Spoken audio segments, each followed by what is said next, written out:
if you want to know how you can do your masters in the UK without giving an IELTS exam, watch this video right till the end. Hi everyone, my name is Meera. Welcome back to my YouTube channel. If this is your first time coming to my channel, don't forget to subscribe because I make lots of informational video regarding studying, working and moving to the UK. Have you always wanted to do your masters in the UK but you get so lazy when it comes to giving your IELTS exam and you're really feeling that it's a huge hassle to actually give a test just to get admission in a university? No worries, because there are lots of UK universities which don't even need you to give your IELTS exam if you want to study with them. And I'm not talking about universities which are low ranking, but I'm talking about the top universities. So let's get into it. First of all, let's just quickly discuss what a Russel Group University is. So you can think of Russel Group universities like a chain of major universities. These are 24 universities making up the top reputed university chain in the UK.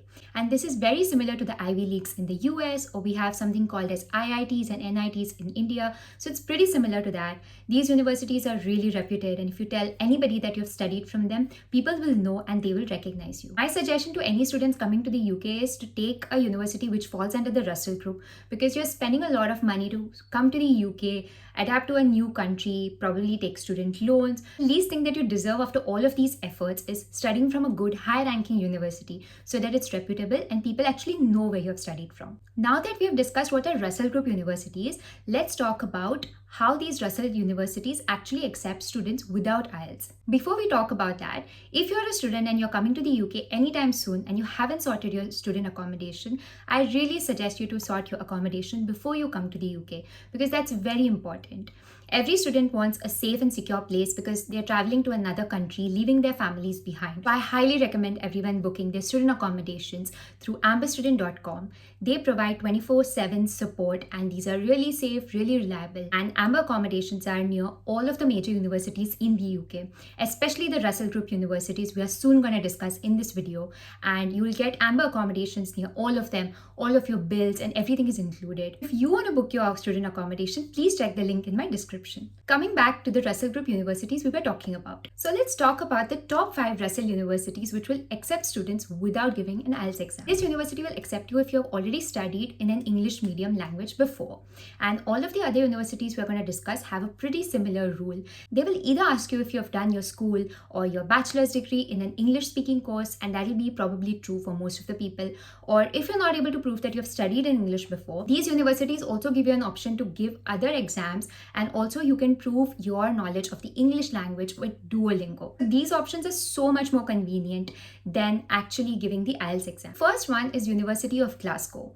The second one is University of Sheffield. Third one is University of Birmingham. The fourth one is University of Leeds. The fifth one is University of Nottingham. All of these universities are top and well known in the UK. And the most surprising part is that they don't even ask for IELTS. And most of the people don't know about this. I myself applied to around 6 to 7 universities when I come to the UK.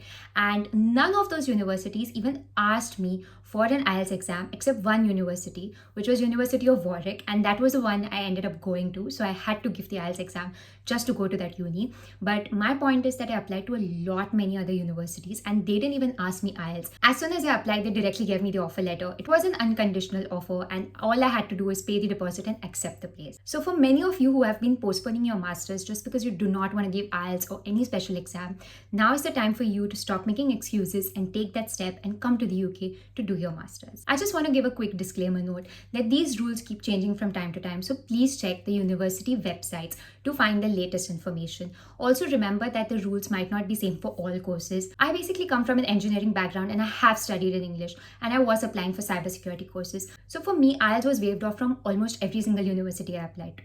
But the rules might be different when it comes to business courses or health courses. So please make sure you check the latest updates on the university website. And before you actually take a step to book your IELTS exam and start preparing for it, just check with the universities. Ask someone at the universities if they'll accept anything other than IELTS. Tell them that you can provide an English study certificate, or tell them that you can do Duolingo, or ask them if they have any other options available.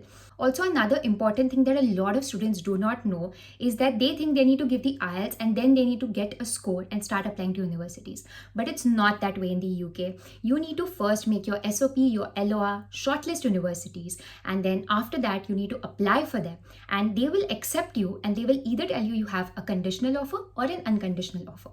If they'll tell you that the condition in your offer is that you need to give an IELTS exam or prove your English language, only then you need to actually book the IELTS exam. You do not need to sit and prepare for IELTS, give the exam, and only then apply to universities. If you have any questions about shortlisting universities in the UK, please check out my previous video. Also, subscribe to my channel if you haven't, because I've made a lot of informational content for students who are planning to move to the UK. If you want to get on a one-on-one call with me, please check the link in my description, because I do a lot of mentoring calls and I've helped a lot of people who are planning to move to the UK.